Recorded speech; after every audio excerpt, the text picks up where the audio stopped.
Hello everyone, welcome back to another episode of Barham Engines.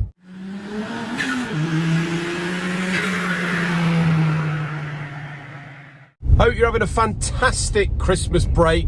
I am, as much as I'm loving the time off, I have had probably more time off in December than I have done in the last 5 years, to be honest with you. I noticed a few people in the comments mentioned how much time I'm having off.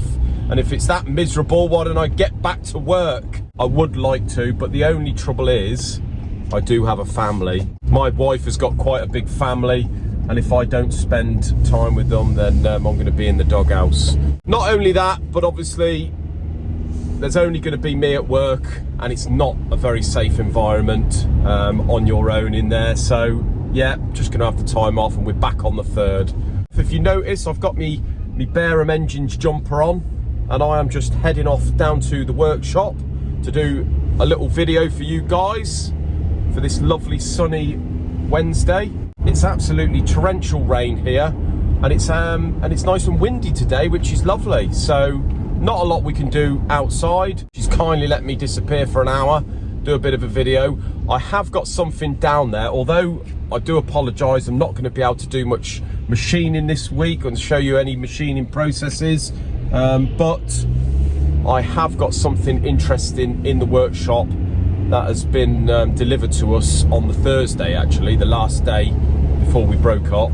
So we'll have a little look at that and see what the plan is with that. But before we get down there, everyone, I was just lying in bed this morning having a little flick through Facebook, as you do, and I did see a post on there. Someone had posted a picture of a couple of MSRT Transits on the back of a delivery truck. It was two of the sky bluey coloured ones, which I think look really nice. And I thought I'll have a little read through the comments on there. And surprisingly, I was a bit disappointed to see that most of the comments on there are a bit negative towards them. Now I can understand in a way, it's definitely off people that don't own them or people that have got other Transits.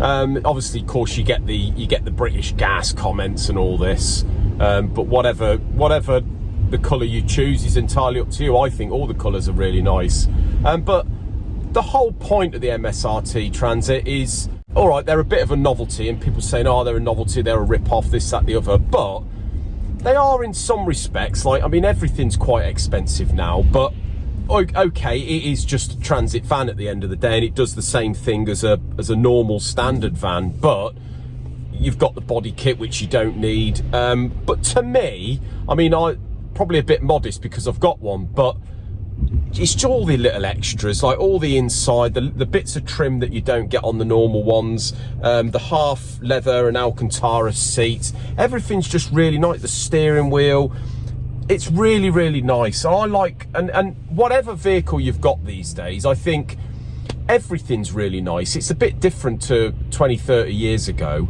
and I try and explain this to youngsters, like sounding old, but back in the 90s and that, and the 80s, if you had a special edition something, it was proper special, like an RS Turbo or Golf GTI or something like that. It was a really nice vehicle compared to a standard model.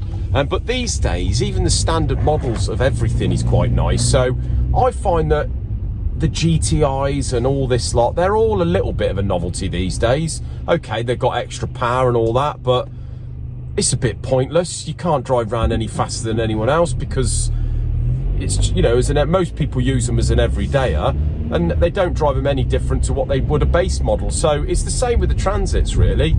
Yes, it is a bit of a novelty, but then everything is that a sporty model. And I find that whatever vehicle you have, for me, this Transit, they say if you don't get out your vehicle and look back at it in sort of awe, then you've got the wrong vehicle. And I think if you're going to start spending decent money on something nice or something with a few novelty bits on it, you've got to want to turn back and look at it and think, yeah, that's really smart. And that's what I do with the MSRT. I look back at it and I think, you know what, that is trick. Even though it's a van, when I get inside, it's really comfy. I absolutely love the thing, and I don't have one regret in buying it. And then you've got, as I say, they do Larry colours. Not all the colours are to everyone's taste, but that's entirely up to you. But then there's the, you know, the sort of, compared to the base models, there's the resale value. All right, they're expensive to buy, but then you get the VAT back. There's corporation tax, obviously, through your business that you can claim back. And the resale value of it, of them are quite high compared to the base models and that. So it's all swings and roundabouts, really. It's just whatever you can afford on the monthly payments. But no, I completely disagree with a lot of the negative comments, and I think they're absolutely fantastic, and I'd recommend it to anyone. I mean, what's good about it to me is the fact that it is a van at the end of the day, but it gets more looks than most vehicles. People do seem to absolutely love the thing, and whether this body kit is, you know, a bit of a novelty and unnecessary on a van, most things are like that, but it doesn't half get the looks. So yeah, I'd highly recommend it. Absolutely love the thing. In fact, I was down at Tour Garages the other day when this thing was having an oil change, and they did have one of those light blue ones in there, and I thought, you know what, that looks really smart. They've also got another one down there I see on the forecourt, like a purpley coloured one, little bit more discreet, I suppose. So yeah, I completely disagree with people, to be honest with you, that boo them. I think you should get yourself down to Tour Garages there, have a word with John Burnell, and get yourself an MSRT, guys. You won't regret it. So let's get down there, guys, and have a little mosey around the workshop and see what we can do a video on, shall we? Well, here we are back in the workshop, guys. Not as warm as when we're normally in here. I must admit, the heaters have been off for a week and it's bloody freezing in here. First thing I'm going to say is I bought myself a little Christmas present. It's what I'm holding now. You can't see it because the camera's on it, or my phone's on it, but it's a nice selfie stick. There's a fucking pigeon in here. That scared me to death. Bloody pigeon up there, look. How am I going to get that out? I don't even like birds. Right, mate. How am I going to get that out? I do not even like birds. Not happy about that. I'm in big trouble here, guys. There's a pigeon in the unit. Intruder. That's got thumbnail and... There's two! There's bloody two in here! Oh my God! What am I gonna do? It's infested with the bleeding things. That's got thumbnail and title written all over it. Oh, hello, he's moving. Oh my God, there's feathers and bird shit all over the place. Nightmare. I mean, they're up in the top of the mezzanine now. There's gonna be bird crap all over my fishing gear. I'm not happy about this. And I do not like birds. I hate fluttery things. How am I going to get them out? I've got to make it over to the big door, try and open the door and let them out. The cavalry's arrived. I am not coming in here. You boys are braver than I am. They're over here. Open. You need to open that big door, fully open, and whack that metal fit. What? There he is.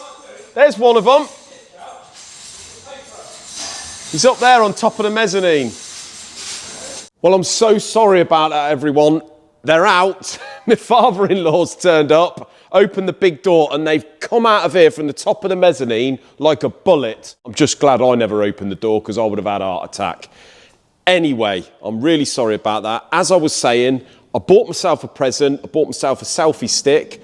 Now, the advantage with the selfie stick is it's Bluetooth, so I can push of a button by my thumb here, and I can stop and start the camera. Also, I can video myself a lot easier from the front camera, which is a lot better resolution on my phone. Also, I can do the old spin round whenever I want and video anything I want. A lot easier in my eyes. £10 well spent, guys. No expense spared on this channel. Anyway, let's get on with the video. So, the Thursday when we broke up, we had a delivery from a customer who swears blind. He spoke to me a couple of days before, but I can't remember that. But what he's bought in is a V8 here from a TVR. I think this is a TVR Cerberus. It's a 3.9, and this gent is a subscriber.